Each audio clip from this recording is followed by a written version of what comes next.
The Senate Capital Investment Committee is dedicating time this fall to travel the state, jumping on a bus to obtain a first-hand look at the many proposed capital improvement projects seeking public support. Well, I think they're a huge benefit to actually see something in real life, get a sense of what happens in your gut when you see it. Usually there's a sense also of the community support or the regional support, and that you usually don't get in a conference or in a committee room. Well, we've done this a number of years. It's absolutely, I think, essential. We're going to probably spend a fair amount of money on this particular bonding year, maybe upwards to $800,000, million, and up to maybe even more. And so there's literally hundreds of projects around the state of Minnesota that are, if you will, vying for money. And you really can't see them on a piece of paper. You can't even see them really on a PowerPoint. The fact that we're going out here on the bus starting again today to visit firsthand these projects, to listen firsthand from the people within the communities about these projects, I think is essential to our work. Only about 25 to 30% of the proposals are included in the Capital Improvements Bill, which authorizes the sale of bonds to finance the projects. Lawmakers often establish criteria to help them select the projects ready for financing. Obviously, the state's responsibility in trying to keep the infrastructure for the public viable, I think is the main criteria. So when you look at a project, whether it's a bridge or whether it's a port, like we're going to see this morning, or whether it's a higher education facility, I think you always kind of look at it and say, well, how is this going to serve the public's good in the long run and keep the state's economy going, keep the level of education in the state at as high a level as we can get. I think we look maybe first of all at statewide agencies, University of Minnesota, MnSCU system, and then we start looking at state agencies, and we look to local units of government. But I think regionalism is a big one. We don't do projects for individual cities unless they're in dire need of help.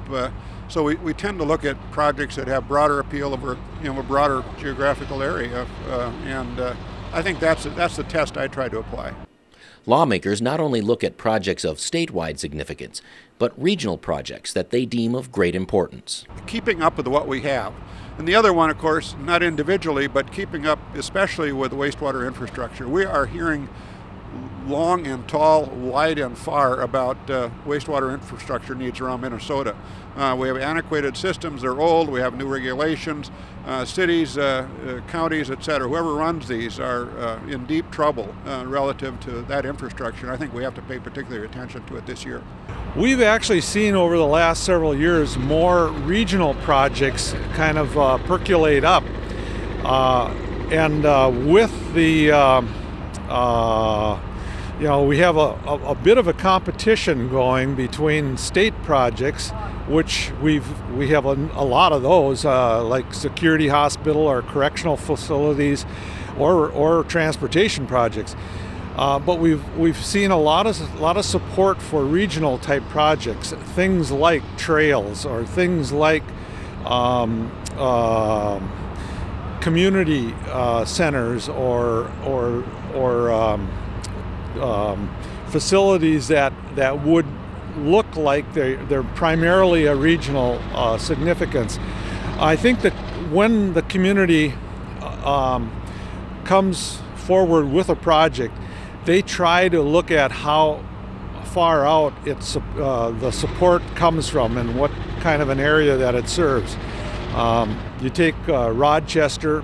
We're going to be looking at the airport in Rochester.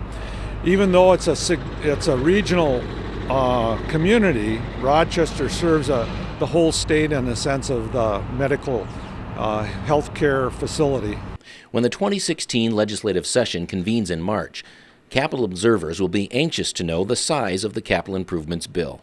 We have about roughly 3 to 4 times more requests than we can probably afford to fund.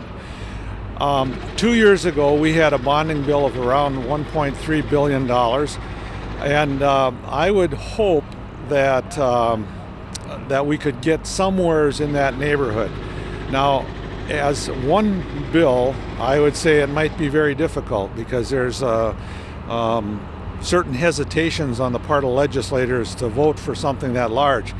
But we have a relatively healthy reserve in the state's revenues, and I'm kind of suggesting that maybe we do the same thing this year or in 2016 in the bonding area as we did 2 years ago. We have two bills. One that would be cash that we could just pay for projects. A good idea is that it seems like the legislature can't pass a transportation bill, so maybe take some of that reserve money and do some of those projects, and then do a bonding project alongside that, so that you put the two together, you have a fairly sizable proposal. And it's needed because when we look at our facilities, we have a huge pent-up demand for preserving the infrastructure that we currently have. To learn more about the bonding tour, visit the committee's website at www.build.mn.